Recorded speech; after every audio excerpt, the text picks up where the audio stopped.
à tous, bienvenue à cette nouvelle webconférence Fava Multi.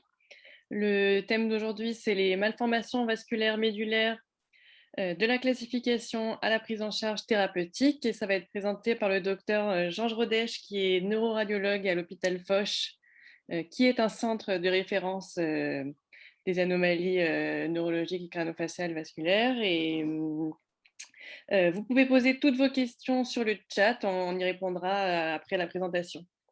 Merci, docteur Georges Rodet, et je vous laisse la parole. Merci beaucoup. Écoutez, je suis très heureux d'être avec vous ce soir pour vous parler d'un sujet qui nous intéresse tout particulièrement, qui est celui des malformations vasculaires médulaires, effectivement, lésions extrêmement rares, puisque si l'on considère effectivement que la population française, qu'environ 1% de la population française présente un anévrisme cérébral, 0,1% présente une malformation vasculaire artério-veineuse cérébrale et 0,01% seulement une malformation vasculaire médulaire. Donc, il importe bien de comprendre d'abord de quelle malformation il s'agit, ce que l'on entend par ces lésions, de façon à pouvoir les prendre en charge de façon satisfaisante. Alors, d'abord, si on parle de définition d'une classification des malformations des MAV médulaires, MAV voulant dire malformation artério-veineuse, l'intérêt d'une classification, c'est d'abord de placer les lésions dans des boîtes pour une meilleure compréhension, de façon à ce que l'on parle un langage commun pour reconnaître de façon extrêmement précise et surtout objective les lésions considérées, pour bien les comprendre et donc permettre une orientation thérapeutique tout à fait adaptée. Le problème, c'est qu'il y a plusieurs classifications de malformations artério-veineuses médulaires.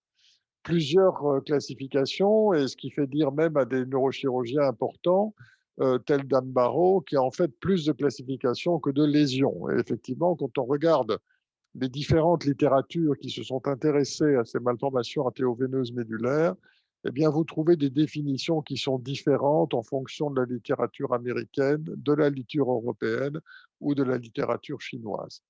Ce qui va donc créer une véritable confusion pour savoir de quoi on parle précisément. Alors, ce que je propose, si vous voulez, c'est qu'on reprenne les choses depuis le début en considérant qu'il y a grosso modo 4 types de malformations de MAV médulaire ou MAV spinale, et ceci défini en fonction des relations avec le rachis ou avec la dure mère. Et vous allez pouvoir décrire donc des shunts, donc des malformations artério-veineuses paraspinales, c'est-à-dire qui sont en dehors du rachis. Vous allez décrire des lésions qui sont épidurales, c'est-à-dire entre la face interne de l'os et la face externe de la dure mère. Des lésions qui sont durales, dans l'épaisseur même de la dure mère et habituellement dans une aisselle de racine, mais dans l'épaisseur même de la dure mère. Et puis des shunts ou des malformations que l'on appellera intradurales, qui peuvent atteindre la moelle, bien entendu, mais également les racines ou le phylum terminal, qui sont toutes des composantes du système nerveux central intradural. Alors vous allez me dire comment est-ce que des lésions paraspinales, épidurales, durales peuvent donner effectivement des symptômes neurologiques. Alors, première question, pourquoi est-ce qu'un shunt, une malformation artério-veineuse paraspinale, devient-elle neurologiquement symptomatique? Eh bien, pour plusieurs raisons. Il peut y avoir plusieurs phénomènes. D'abord parce que cette lésion paraspinale, vous en avez un exemple ici totalement en dehors du rachis, est associée à une malformation artério-veineuse médulaire. Et donc, c'est la malformation artério-veineuse médulaire qui va parler. Vous allez pouvoir avoir des lésions qui, bien qu'étant paraspinales, vous en avez ici un exemple sur cette IRM en coupe axiale, le rachis est ici, vous avez la malformation dans les tissus mous, et une partie de cette malformation, par l'intermédiaire de veines ectasiques dilatées, va rentrer à l'intérieur même du canal médulaire et pousser la moelle, refouler la moelle, la pousser dans le côté.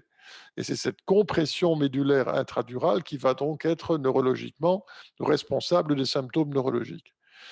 Ou alors vous allez avoir des congestions intradurales, même système, c'est-à-dire que les veines vont être particulièrement dilatées à partir d'une lésion qui se situe en dehors du rachis.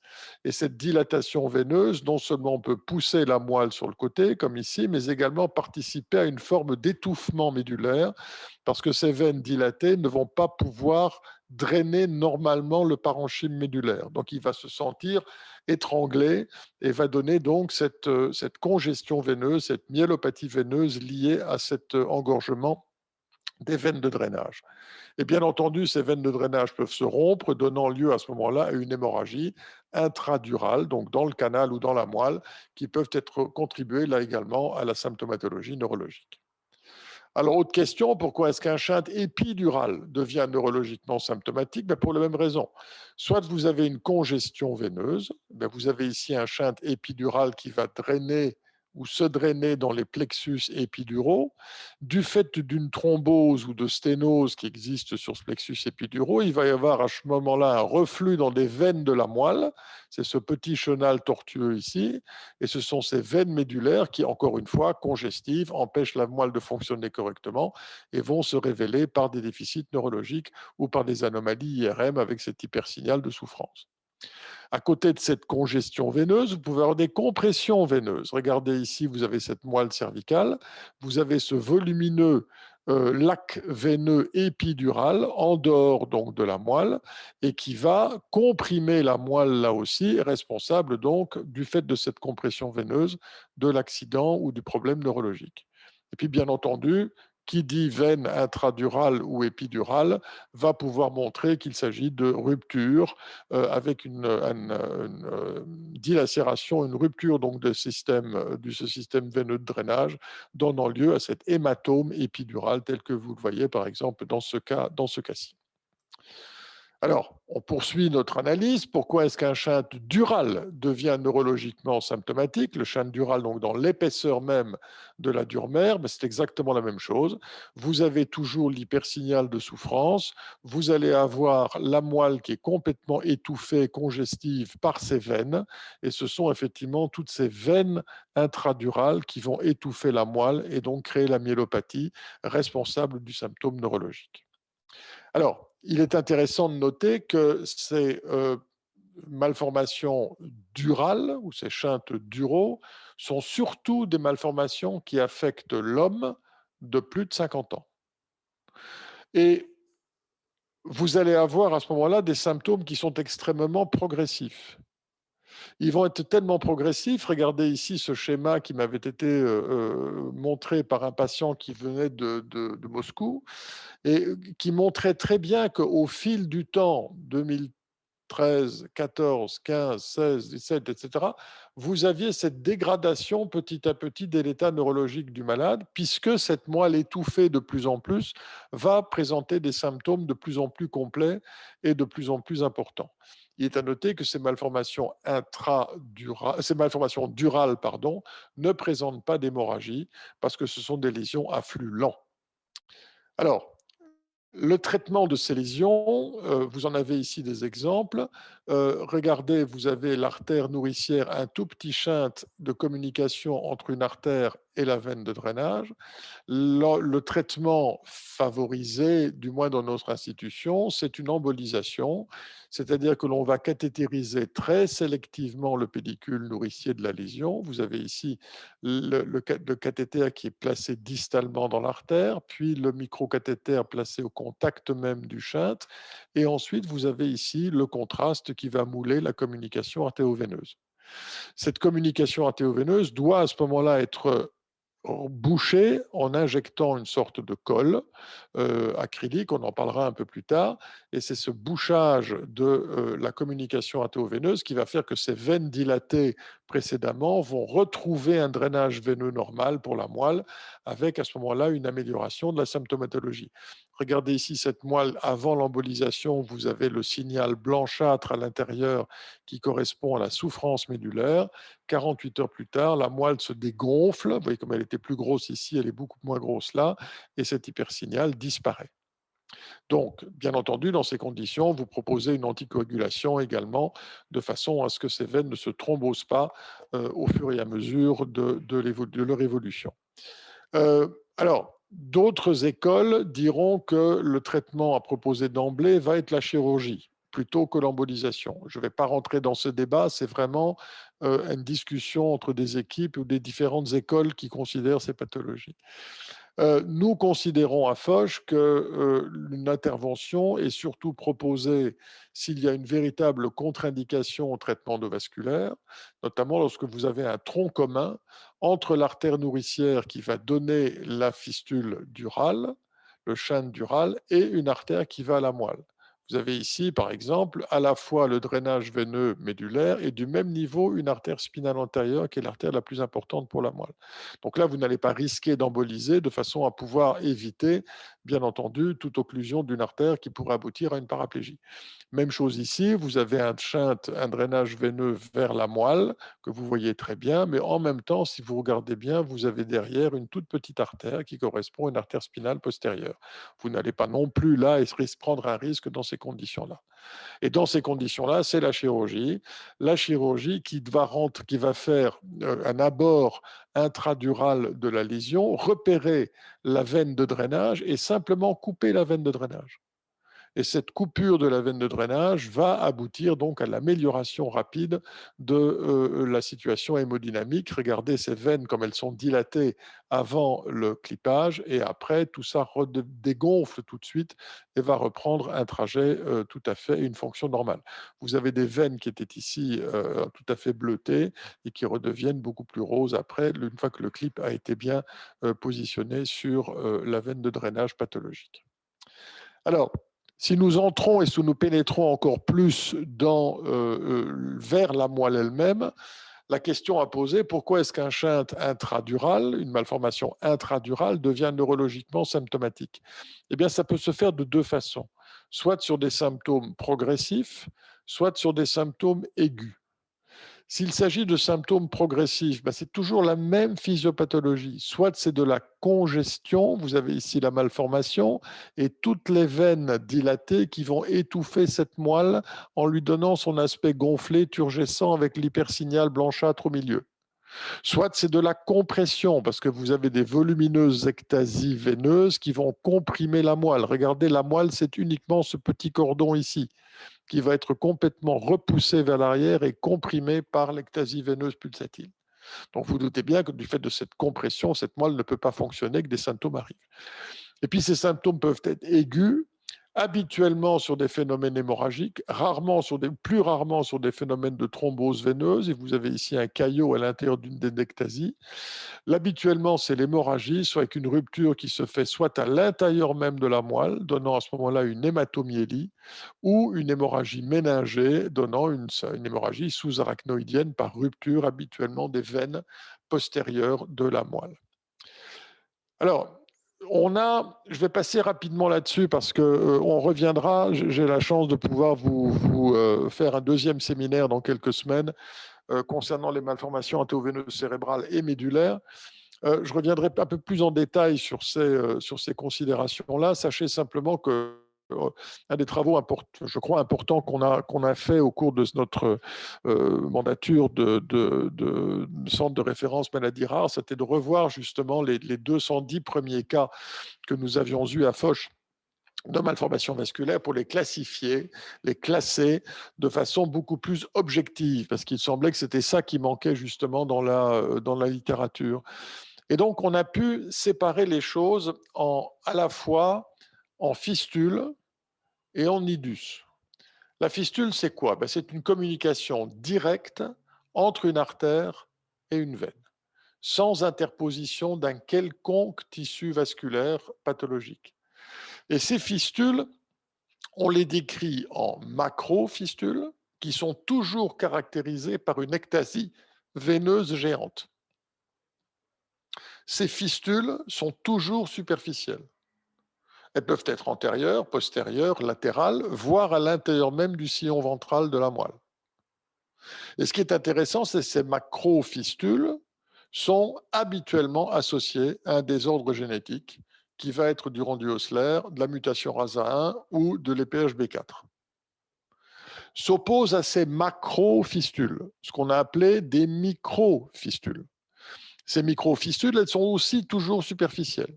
Vous les trouvez en antérieur, en postérieur, en latéral ou à l'intérieur même du sillon ventral.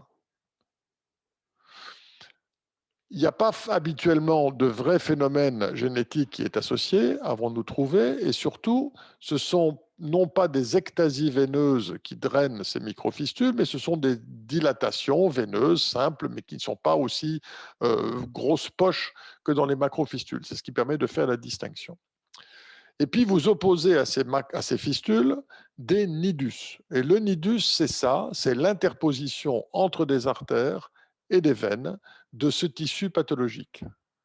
Et ce tissu pathologique, on l'avait jusqu'à présent, et j'étais le premier à le dire, que ces malformations de type nidus étaient toujours intramédulaires. Et on s'est rendu compte, justement, en reprenant ces 210 premiers cas, que ce n'était pas toujours le cas. Ce qui oriente complètement, là aussi, vers des processus thérapeutiques un peu différents. Vous trouvez certainement des malformations intramédulaires qui sont vascularisées d'une façon très particulière. Je ne vais pas rentrer là-dedans ici. Mais vous avez des nidus qui sont superficiels, extramédulaires. Regardez ici ces images. Vous avez la moelle qui est même un peu repoussée sur le côté par un nidus qui est complètement en dehors de la moelle. Et ce sont ces veines qui vont à la fois congestionner, repousser la malformation et qui vont créer donc cet aspect de nidus et la symptomatologie. Et puis, vous avez des nidus qui sont superficiels, toujours, mais dont certaines veines vont bomber à l'intérieur des faisceaux médulaires. Et vous avez enfin également des nidus superficiels, mais dont une portion simplement est impliquée, imbriquée à l'intérieur même de la moelle elle-même. Donc, vous avez plusieurs types de nidus, intramédulaires, extramédulaires totaux, extramédulaires avec bombement des veines ou extramédulaires avec une extension de nidus à l'intérieur de la moelle, tout en considérant que certains nidus peuvent être strictement intrasulcaux aussi. Est-ce que ça a une importance, à part la simple réflexion nosologique? Oui, parce que la prise en charge thérapeutique va être différente et les risques thérapeutiques vont être différents en fonction de ces localisations. Et alors, pour compliquer ou favoriser en plus le tout, vous avez des lésions qui sont uniques, vous avez des lésions qui sont multiples, et qui peuvent être multiples sur le même segment médulaire, sur le même myélomère, et on parlera à ce moment-là de lésions multiples monomyélomériques. Vous avez ici une macrofistule et une microfistule postérieure, sur le même tissu, sur la même bande de tissu neurologique. Ou alors vous avez des malformations multiples, mais qui sont multimyélomériques, sur deux myélomères consécutifs. Un myélomère sain, un myélomère. Prise en charge thérapeutique là aussi différente. Et puis elles peuvent être, ces lésions multiples, également associées de façon métamérique avec des lésions des membres, soit en version, ce qu'on appellera plutôt verticale, je n'avais pas d'autre nom pour donner ça, l'affection donc d'un membre inférieur associé à une lésion de la moelle, ou alors sur un mode plus horizontal, notamment ce qu'on appellera à ce moment-là le syndrome de Cobb, CO2B, où vous avez une atteinte qui va atteindre tout le dermatome, à la fois le tissu sous-cutané, la peau, l'os et la moelle sur la même bande de tissu pathologique du fait d'une anomalie métamérique.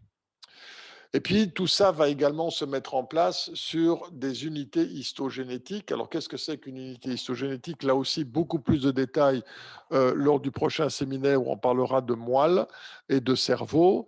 L'unité histogénétique, c'est en fait une subdivision embryonnaire neuronale qui va être caractérisée par une expression génétique spécifique. Alors, on a toujours tendance à décrire la moelle sur trois segments. Un segment cervical, un segment thoracique, un segment lombaire, qui correspond en fait à la moelle qui se projette en regard des vertèbres. Mais en fait, il faut considérer cette moelle comme étant faite de 5 unités histogénétiques différentes. Cervicale, brachiale, qui correspond à l'élargissement cervical, thoracique, crural ou postcrural. Est-ce que ça a un intérêt? Oui, parce que ça vous montre bien que chacune de ces unités histogénétiques va avoir une propre influence sur l'organisation du réseau vasculaire et neuronal, et vous n'allez pas trouver toutes les lésions de la même fréquence sur les différentes unités histogénétiques. Ce qui vous montre bien l'interaction importante qu'il va y avoir entre le vaisseau et la moelle de voisinage, et qui va vous exprimer donc justement cette importance de l'unité histogénétique par rapport à la malformation elle-même. Ceci va être également tout à fait présent au niveau cérébral, comme on le verra. Alors, très succinctement en résumé, les malformations vasculaires médulaires, bon, vous pouvez en avoir sans chainte, sans communication artério-veineuse. Et ça, c'est quoi? Ben, c'est l'anévrisme, c'est la malformation artérielle. Vous allez pouvoir les voir à l'IRM, à l'angio-IRM, à l'artério, bien entendu, comme ici. Et ce sont toutes des anomalies vasculaires sans artério-veineuse, sans communication artério-veineuse, visibles par ces différentes modalités radiologiques. Ça, c'est les malformations artérielles. Et puis, vous allez avoir des malformations vasculaires également qui sont sans chainte, mais veineuses. Et là, vous allez avoir ce qu'on appellera le cavernome. Le cavernome, c'est la malformation vasculaire veineuse. Vous ne les trouverez jamais à l'artéographie. Ce sont des lésions qui vont être visibles à l'IRM, donnant cet aspect classique de pop-corn, un petit peu bizarre, à l'intérieur même de la moelle. Et puis, si on vient maintenant vers les malformations artério-veineuses, vous les trouvez, vous les diagnostiquez à l'IRM, à l'angio-IRM et bien entendu à l'artériographie. Parce que vous allez avoir la moelle et tous ces vaisseaux dilatés qui vont être bien mis en évidence. Et là, si vous reprenez effectivement cette subclassification en divers groupes, eh bien, vous allez avoir des chaînes paraspinaux, épiduraux, duraux, intraduraux, qui peuvent atteindre la racine, le phylum ou la moelle. Si ça atteint la racine ou le phylum, c'est principalement principalement des fistules, extrêmement rarement des petites malformations. Par contre, si c'est médulaire, vous avez des fistules que vous subdivisez en micro ou en macrofistules. Et si vous pensez macrofistule, vous pensez génétique. EPHB4, RASA1, rendu ossellaire. Et si vous pensez en termes de nidus, eh bien, ces nidus, ils peuvent être superficiels, comme je vous l'ai dit, avec une vraie superficialité ou une extension dans les faisceaux ou par bombement des veines à l'intérieur même du tissu neurologique, ou alors des lésions strictement intramédulaires. Et puis, si vous pensez en termes de paraspinal ou épidural, la symptomatologie neurologique, elle va venir en fonction du reflux, de la compression ou de l'hémorragie. Si vous avez un de ces facteurs, vous obtenez des signes neurologiques. Si vous n'avez pas de ces facteurs, eh bien, vous n'avez pas de signes neurologiques. Vous voyez qu'on arrive très précisément, objectivement, à faire la liaison entre l'anatomie, la physiopathologie, la symptomatologie. Les lésions, éventuellement, s'il y a un shunt artério-veineux médulaire associé, dans le paraspinal ou l'épidural, bien entendu, c'est ça qui va créer le symptôme neurologique.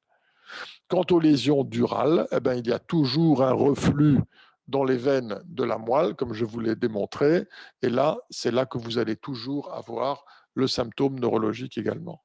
Donc, il vous suffit de jouer dans ces différents espaces anatomiques et dans ces différents types, fistules, nidus, pour arriver finalement à une classification qui vous permet à la fois de définir les symptômes neurologiques et de voir si la lésion est unique, si elle est multiple, ou si elle se divise, ou si elle se répartit sur une disposition métamérique. Vous ajoutez à ça que ces malformations vasculaires médulaires ne sont pas des lésions fixes. Ce sont des lésions qui peuvent évoluer avec le temps. Donc il y a cette quatrième dimension qu'il faut toujours prendre en considération, qui est celle du temps et qui va modifier ce qu'on appellera l'architecture ou l'angio-architecture de ces malformations. Quelques exemples pour vous exprimer cela. Voilà. Regardez cette malformation cervicale ici, au début. Regardez ce qu'elle devient au fil du temps. Vous voyez qu'elle se modifie. Elle modifie son aspect. Elle modifie son extension. Plus compliqué encore, regardez cette artère spinale antérieure chez ce garçon, qui est normal. Quelques années plus tard, 10 ans plus tard, ce garçon développe une malformation. qui n'existait pas précédemment. Cette malformation qui va elle-même évoluer encore en faisant grossir un anévrisme à l'intérieur. Donc tout ça est soumis à des phénomènes d'angiogénèse dont on ne sait pas à l'origine si elle est hémodynamique, biologique, génétique ou autre. Vous avez des lésions qui vont évoluer également dans un sens positif. On a eu ça ce matin, par exemple. Regardez cette malformation ici, en 2019, embolisée partiellement. Voilà le résultat post-embolisation en 2019. Contrôlée en 2020, les choses commençaient déjà à se modifier un petit peu. On s'était dit, on va attendre, on va rien faire de plus. Elle suit un parcours, une évolution intéressante vers la thrombose spontanée. Voilà ce qu'on trouve ce matin en 2022. Quasiment plus rien. Et ça peut encore continuer. Donc, vous voyez au fil du temps à quel point les choses peuvent bouger et se modifier.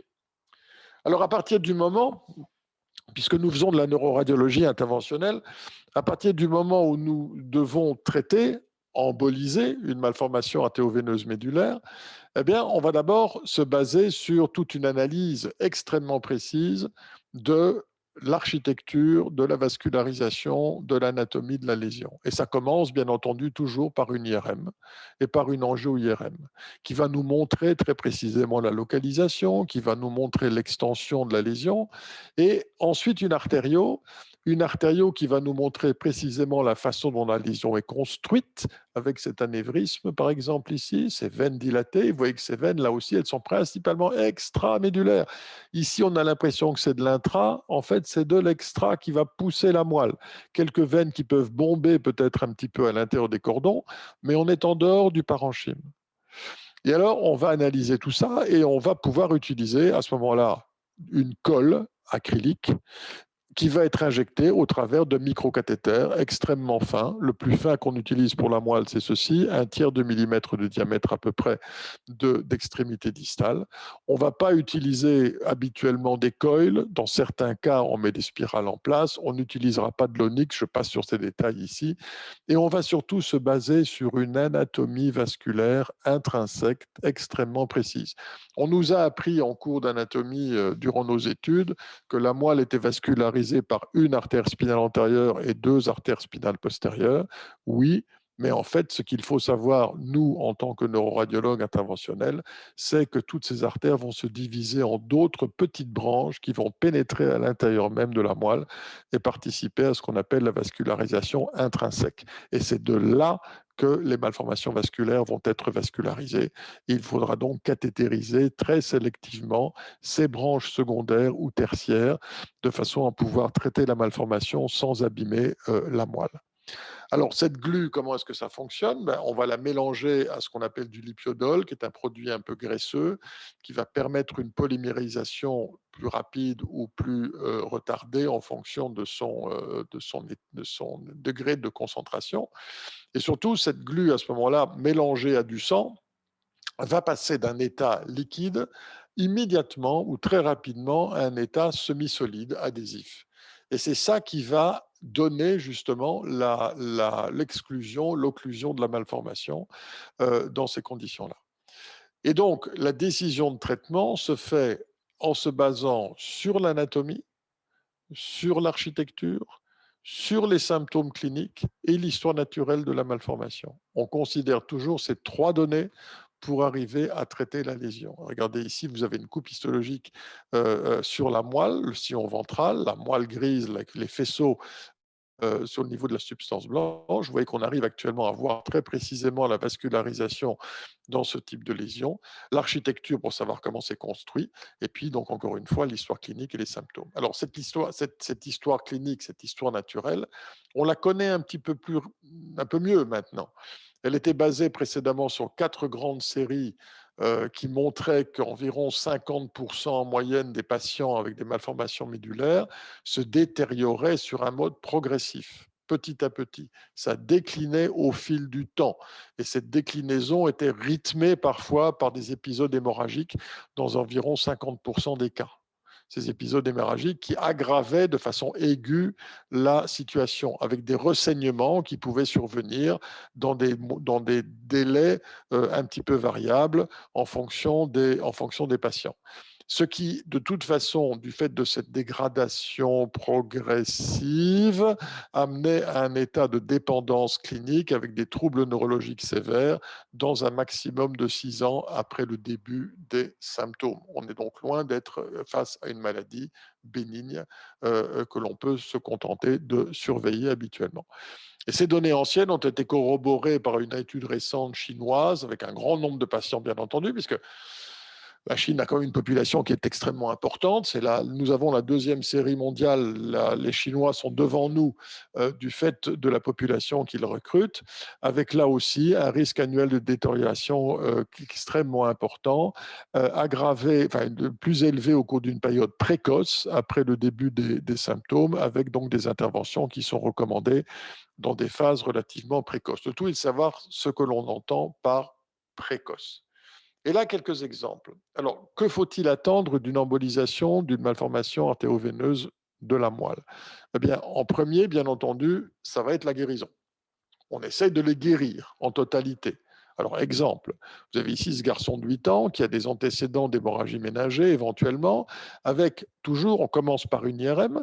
L'IRM, vous avez le cordon médulaire, et vous avez en avant du cordon médulaire cette espèce de tortillonnis noir avec cette ectasie qui correspond donc à la malformation vasculaire.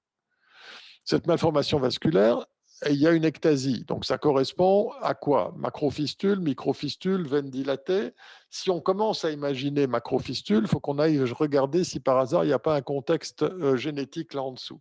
Et en fait, en regardant le gamin, vous trouvez des petits spots de malformation capillaire qui font rentrer le malade dans le rasa 1.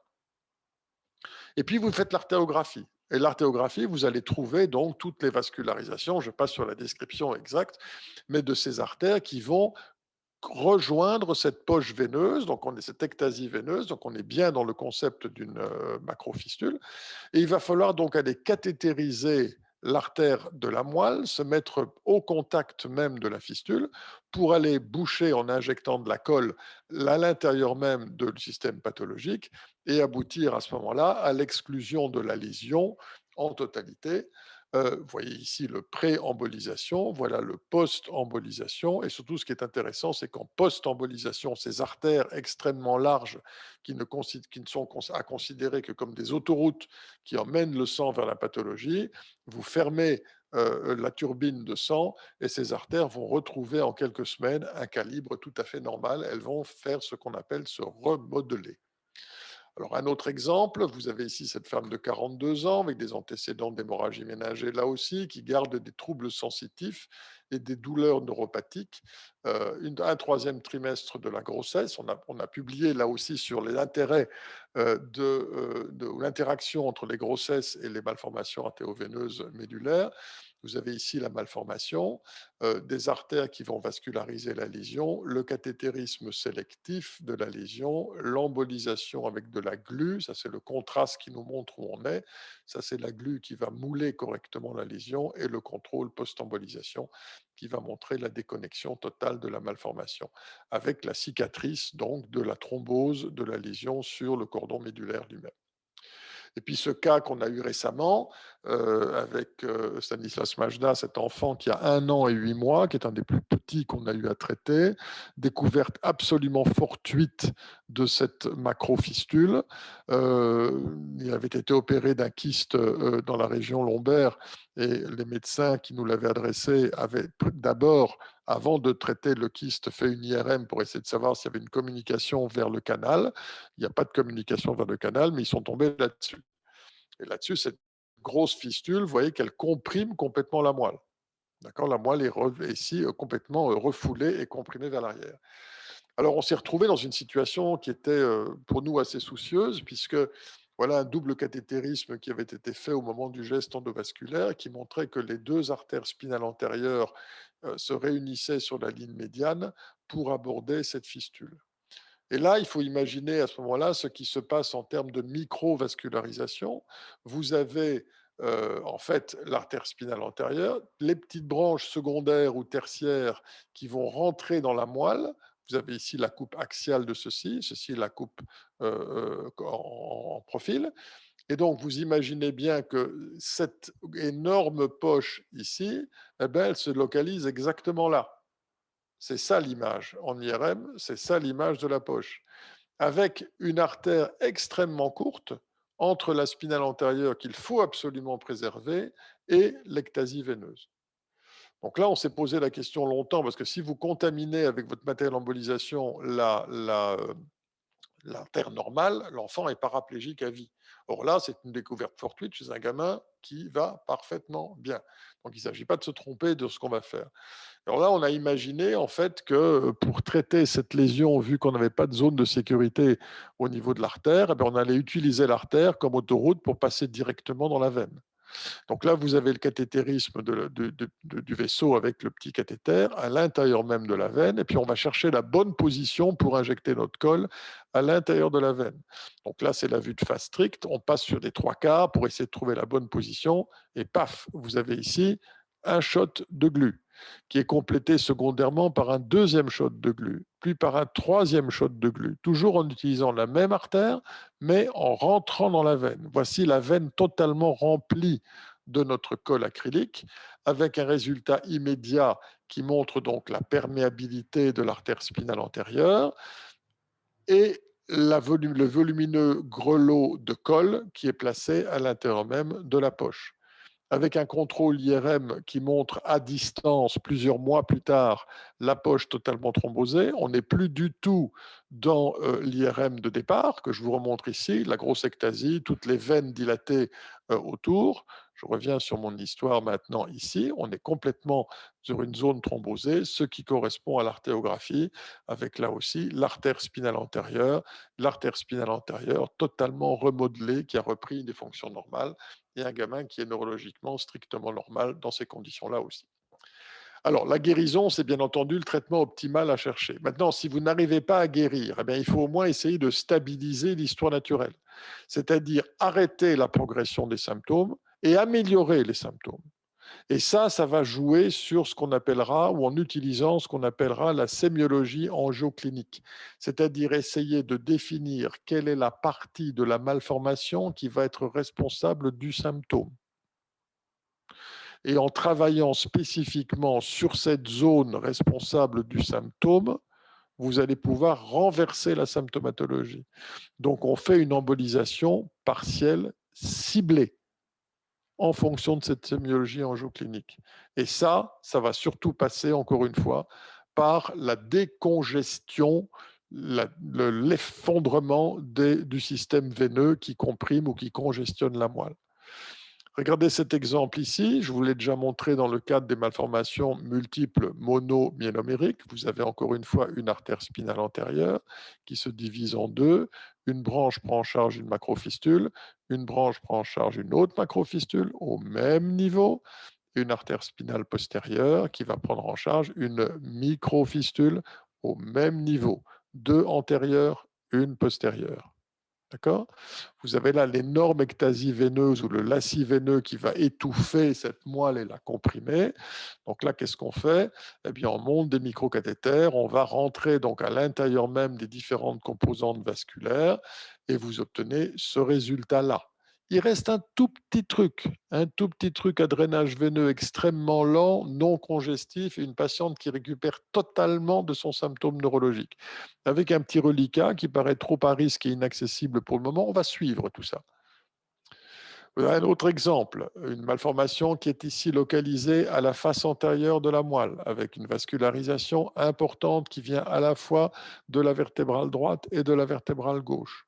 Eh bien, on peut là aussi, grâce à ces techniques d'analyse segmentaire de la malformation, on peut savoir exactement où on se situe avec le microcathéter, soit en vue de profil, en vue de face, en coupe axiale, en reconstruisant tout ça avec l'IRM. On sait exactement où on est, uniquement dans le système pathologique. On évite toute petite artère normale pour éviter un problème. Et à ce moment-là, on sait qu'en analysant ces diverses données, on peut travailler, injecter correctement avec un résidu de ce type-là. Donc on passe de ça à ça. Un tout petit truc qui reste là aussi, une patiente qui se normalise et qu'on va continuer de suivre pour voir si éventuellement ceci est accessible ultérieurement ou si ça va se thromboser comme je vous l'ai montré précédemment dans l'autre malade. D'accord? Là, ici, une image sélective qui vous démontre exactement la même chose. Et bien entendu, Si la patiente a saigné, c'est éviter qu'elle ressaigne ou éviter les hémorragies dans le suivi de son évolution. Alors là aussi, on va utiliser l'architecture et notamment ce qu'on appelle l'anévrisme ou le faux anévrisme qui correspond au point de rupture de la malformation. Donc on va analyser très précisément quelle est la portion du pédicule de la malformation qui porte ce faux anévrisme. On va se concentrer dans un premier temps là-dessus. On va emboliser cette portion dangereuse pour sécuriser et éviter que la malformation ne ressaigne. Dans un deuxième temps, vous allez voir qu'il reste un petit quelque chose qu'on va pouvoir aborder sur le compartiment résiduel et aboutir à ce moment-là à la décongestion, à la quasi-guérison de cette lésion du fait justement de ce traitement ciblé en commençant par les points les plus fragiles qui témoignent du saignement ou qui peuvent ressaigner éventuellement. Alors, quelques résultats cliniques, si vous voulez. Nous avons actuellement, depuis 20 ans que nous sommes à Foch et depuis 2015 que je suis à la Fondation Rothschild pour prendre en charge les enfants. Nous avons recensé 235 malformations artéroveineuses intradurales de moelle, donc 178 embolisées à la glu, la majorité au travers de la spinale antérieure. Tout ça se fait sous anesthésie générale, sans aucun test de stimulation au potentiel évoqué. On se base exclusivement, encore une fois, sur l'anatomie pour essayer de définir exactement les possibilités endovasculaires que l'on a. Alors, la guérison de la lésion, elle ne survient pas tout le temps. D'accord, effectivement, surtout dans les festules. C'est le taux de guérison le plus important, ce qui peut se comprendre parce que c'est l'architecture la plus simple. Mais simplement, si vous considérez que entre la guérison anatomique et des contrôles de lésions de plus de 50%, on est à 75% de contrôles architecturaux anatomiques de la malformation. Les 25% de ces patients qui ont moins de 50% de contrôle anatomique de la lésion, ça ne veut pas dire qu'on les laisse là, ça veut dire que le traitement est en cours et qu'il faut parfois, bien entendu, plusieurs sessions pour arriver à traiter ces malformations. Ce qui est important de considérer, c'est que ces résultats anatomiques qui peuvent vous faire dire ouais, bon, ils ne sont pas tous guéris, ça ne marche pas. Ben non, ça marche, puisque 92% à peu près des patients sont soit normaux, soit stables, soit améliorés, sans aucune récidive hémorragique. C'est bien ça qui va être important aussi. On a 2% d'état inchangé ou d'aggravation spontanée malgré le traitement, donc la lésion manifestement continue d'évoluer et on n'arrive pas à renverser la vapeur en quelque sorte. On a, du fait de traitements partiels incomplets, des récidives hémorragiques malgré une embolisation. Et ça a été dans certains cas, effectivement, soit une erreur, soit parce que le patient n'a pas pu être pris en charge parce qu'il venait d'un pays étranger, ou de malformations particulièrement évolutives et agressives. Et surtout, ce qui est intéressant de noter, c'est qu'on a à peu près 3,4% de morbidité significative permanente liée à l'embolisation qui vont créer un véritable handicap. 3,4%, ça reste encore trop.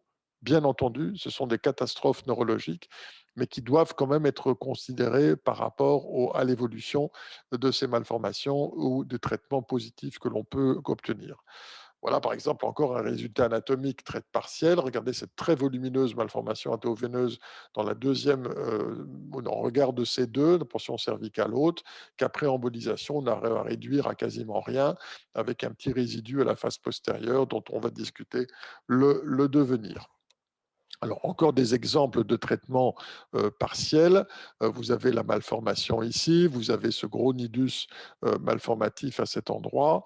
Post-embolisation, ben, regardez un peu tous les vaisseaux initiaux dilatés et post-embolisation, mais il ne vous reste quasiment plus rien. D'accord, la moelle ne présente jamais des cicatrices de l'accident aigu hémorragique qu'elle avait et un petit résidu à flux très très lent qui n'a rien à voir avec ce que c'était précédemment et qu'on va considérer simplement pour un suivi chez cette patiente qui est devenue totalement très peu symptomatique, ne gardant que des petites séquelles de son accident initial hémorragique. Alors, on a beaucoup parlé d'embolisation, mais y a-t-il une place pour la chirurgie dans les chintes médulaires intraduraux? La réponse est oui, habituellement sur des lésions postérieures. Pourquoi postérieures? Parce que ce sont elles qui sont les plus accessibles. Effectivement, le chirurgien va ouvrir le canal, va trouver la moelle à la face postérieure et va pouvoir à ce moment-là la traiter dans des conditions correctes. Regardez ici cette jeune fille de 14 ans qui a des douleurs neuropathiques gauche associées à cette malformation médulaire. Vous voyez déjà sur les images de profil, elle est assez postérieure, strictement postérieure, elle paraît très superficielle. C'est une gamine qui nous avait été transférée d'Australie. Et donc, on avait l'artériographie que l'on avait faite. Et là, on a eu la surprise de constater, vous aviez une artère spinale antérieure et une artère spinale postérieure au même niveau, naissant du même niveau, avec ici ce nidus malformatif, qui peut être effectivement, si vous regardez exclusivement la lésion là, être embolisable. Mais pour aboutir à ce nidus-là, il faut passer au travers de toute cette tortuosité vasculaire ici. Et ça a été impossible, de monter un microcathéter et de passer au-delà de tout ça. La spinale antérieure ne correspond pas du tout, ne vascularise absolument pas la lésion, tout est postérieur, vous le voyez ici encore une fois sur ces images, tout est postérieur, tout est postérieur, et dans ces conditions, elle est retournée en Australie, elle s'est fait opérer.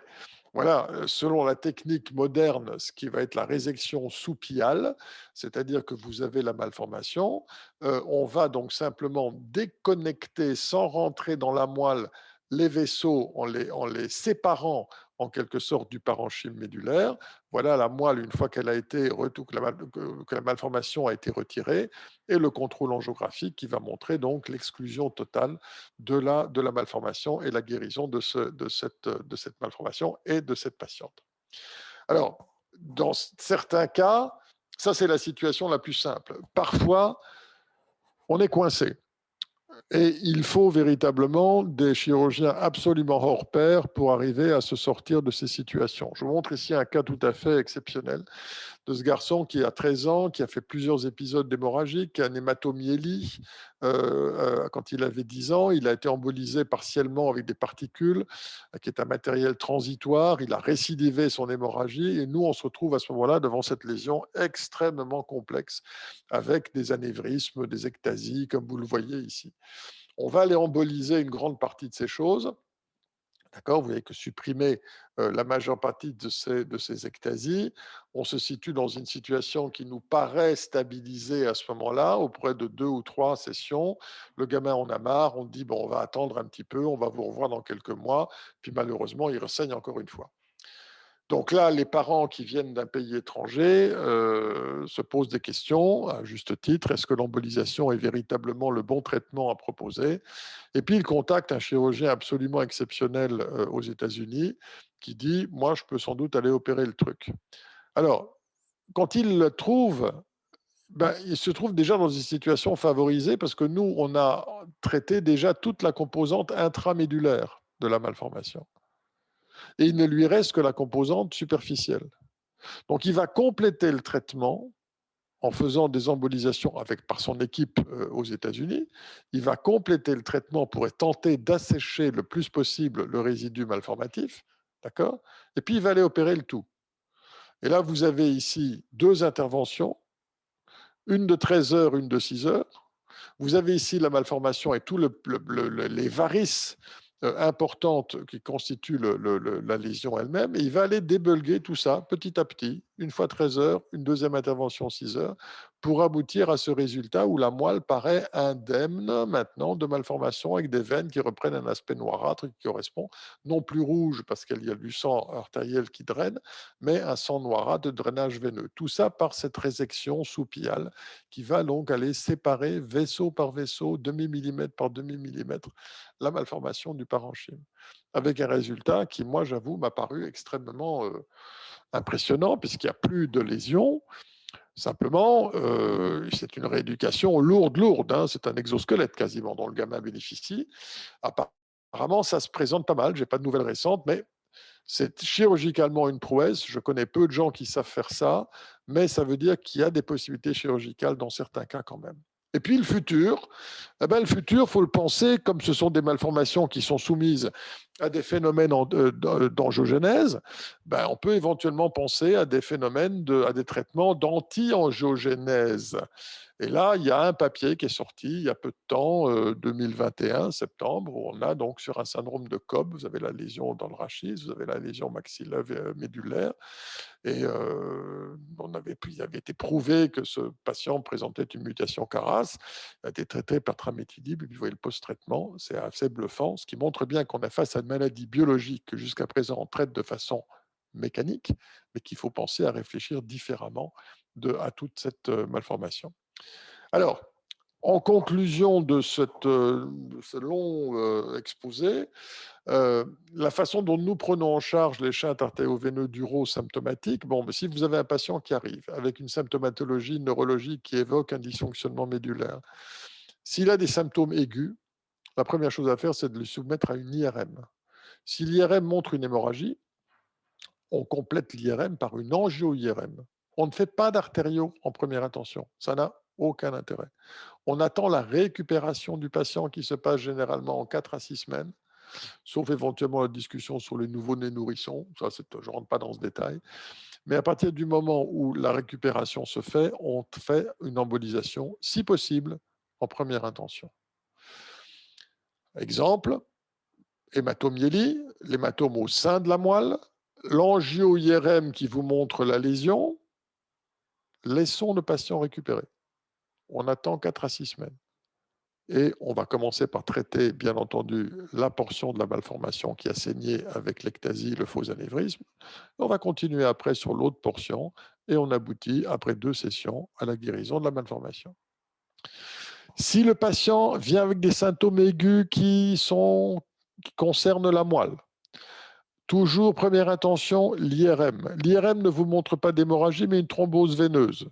Vous complétez par une ARM, vous ne faites pas d'artérographie, ça ne sert à rien. Si c'est une thrombose veineuse, le patient est traité par anticoagulation. On attend la récupération qui va survenir, j'ai oublié de le dire, cette récupération dans plus de 70% des cas. On a vu des patients tétraparétiques ou tétraplégiques sévères récupérer en 6 semaines. Gardant des symptômes, bien entendu, mais récupérer. Ça ne sert à rien de traiter en première intention, c'est plus dangereux. Et on traite en première intention secondairement après cette récupération, si c'est possible. Et puis, les symptômes, si les symptômes sont d'apparition progressive, eh bien là, IRM toujours, ARM toujours, l'artériographie qui est réalisée rapidement selon l'évolution des symptômes, assez rapidement pour contrebalancer ces évolutions si possible, et on va traiter, nous, en première intention par embolisation, là également. La chirurgie sera discutée selon la localisation postérieure, latérale, les possibilités ou les résultats de l'embolisation que l'on pourra éventuellement discuter et proposer également. Voilà à peu près ce que je voulais vous dire sur la façon dont nous essayons de réfléchir ou de prendre en charge ces pathologies rares, en les considérant non pas seulement comme des images angiographiques à traiter par un traitement mécanique, mais en essayant véritablement de les réinclure dans un contexte biologique et génétique et en y associant à ce moment-là une réflexion sur l'architecture, l'anatomie, de façon à arriver à cerner au mieux ces malformations en essayant d'avoir les résultats les plus complets pour les patients. Voilà, merci beaucoup. Merci beaucoup, docteur Rodèche. C'était vraiment très intéressant. Si les participants le souhaitent, il est possible de poser vos questions sur le chat ou sur l'outil questions. J'avais moi-même 2 petites questions, peut-être un peu naïves. Au début, vous aviez parlé de la classification des différentes malformations en disant que certaines avaient des symptômes neurologiques ou parfois pas. Et pour les durales et intradurales, vous aviez seulement parlé vous aviez dit elles ont toutes des symptômes neurologiques, c'est ça? Ça n'existe pas, qu'il n'y ait pas de symptômes dans ces cas-là? Habituel, c'est extrêmement rare. Je vous ai montré cet enfant d'1 an et 8 mois qui était totalement asymptomatique en découverte fortuite. Habituellement, ce sont des lésions qui se présentent avec des symptômes. Des symptômes discrets au départ, s'il n'y a pas de saignement, des symptômes discrets qui souvent font que la lésion peut évoluer pendant un certain temps avant qu'on la découvre. Une lésion durale, par exemple, ça peut commencer par une douleur du dos ou une sciatalgie. Alors, qu'est-ce qu'on fait généralement? On fait un scanner. pour montrer est-ce qu'il y a une hernie discale. Ben non, il n'y a pas d'hernie discale. Donc ça passe par la rhumato, par des anti-inflammatoires. Mais pendant ce temps-là, la chose continue d'évoluer. Ce qui veut dire que lorsque l'on a une suspicion d'atteinte neurologique d'origine médulaire, il vaut mieux passer sur une IRM pour faire le diagnostic précis de la lésion et essayer de la traiter le plus vite possible. Parce que si vous avez un symptôme progressif qui va évoluer, la moelle va être atteinte de façon plus pérenne au bout d'un moment et elle va garder des séquelles. Parce que cette ischémie médulaire, cette myélopathie, au début, c'est de l'œdème, après, c'est de la cicatrice. Et si c'est de la cicatrice, c'est du tissu nerveux détruit qui ne va pas récupérer. Et ma deuxième question, mais je pense que du coup, vous y avez répondu un petit peu, c'était effectivement, est-ce que vous proposez toujours un traitement soit par embolisation, soit par chirurgie, même quand il n'y a pas de symptômes Alors tout ça est à définir. Je veux dire, cet enfant qu'on a pris, comment dirais-je, en asymptomatique, c'est parce que ses ectasies étaient tellement importantes, il est très jeune, et il nous semblait que l'histoire naturelle de cette lésion allait être très péjorative au bout d'un moment. Si jamais ça saigne, il est paraplégique, il pouvait être paraplégique à vie. Donc il fallait qu'on contrebalance les choses. Donc, comme je vous l'ai dit, les décisions thérapeutiques, elles sont basées sur anatomie, architecture, clinique. Et c'est en jouant sur ce tripode, si vous voulez, qu'on va prendre la décision la plus appropriée.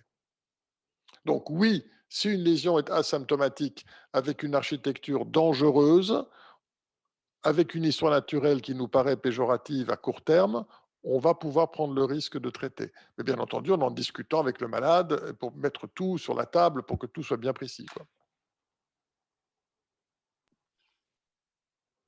On a reçu une question sur le chat. Sur les MAF périphériques, j'ai la notion de la génétique doit se faire sur le tissu. Où faites-vous les prélèvements dans le cadre des MAV médulaires?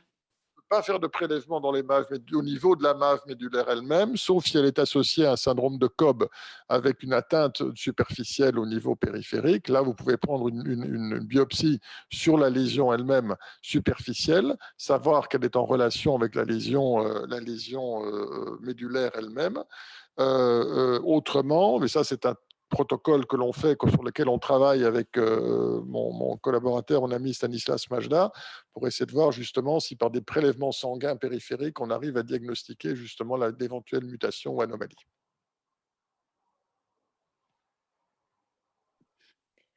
Et après embolisation, il n'y a pas de médicaments à prendre pour les coils implantés? Alors, après les embolisations, deux types de médicaments habituellement. D'abord des corticoïdes, pendant quelques temps. Pourquoi? Parce que cette colle, vous avez compris que la colle, c'est ce qu'on utilise en priorité dans ces malformations.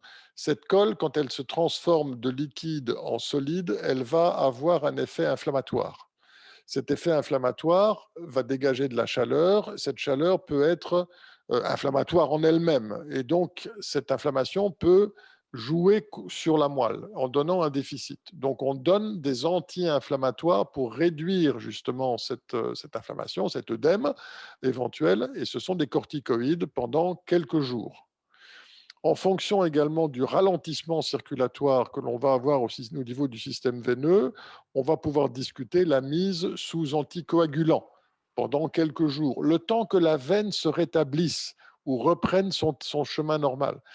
Une malformation artério-veineuse médulaire, elle va fonctionner avec une hyperpression veineuse. Donc la veine va être en pression positive. Normalement, la veine est en pression négative. Donc, si vous coupez le cordon, si vous fermez la turbine et que la veine passe de positif à négatif, elle va passer par une phase zéro. Et c'est au niveau de cette phase zéro que ce qu'on appelle le sludge, le caillot, le ralentissement circulatoire peut survenir.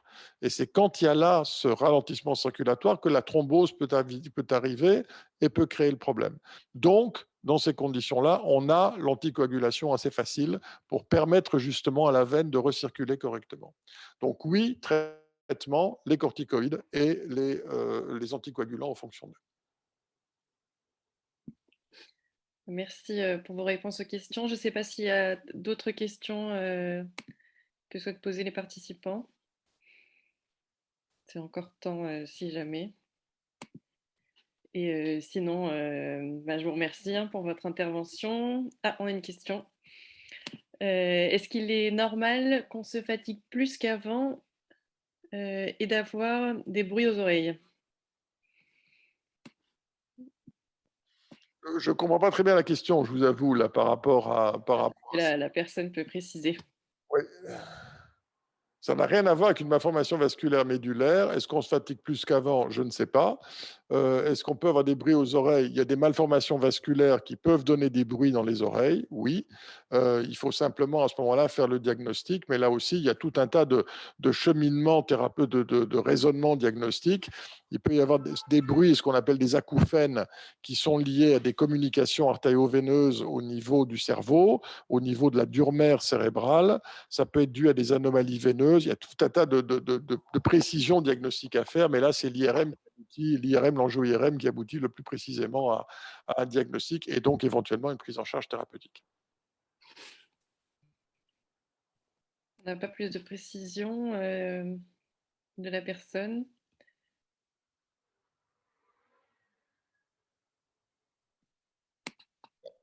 Bon. En tout cas, la webconférence sera disponible en replay si vous souhaitez la revoir. Donc on vous enverra le lien par mail et ce sera sur tous les réseaux sociaux et le site internet de la filière Fava Multi. Et ben, on vous remercie beaucoup, Dr Odèche, Moi, pour votre présentation. je vous donne rendez-vous donc pour le mois de juin, je crois, Julie, c'est ça? Exactement, oui. Quelque chose de beaucoup plus générique qui va considérer à la fois la moelle et le cerveau, mais sur des histoires plus embryologiques, biologiques, etc., qui est une façon un peu différente là aussi de voir la chose et pas seulement au travers de l'image radiologique. Ben, merci. Merci beaucoup. Je vous Bonne souhaite une soirée. bonne soirée à tous. À bientôt. Merci. Au revoir.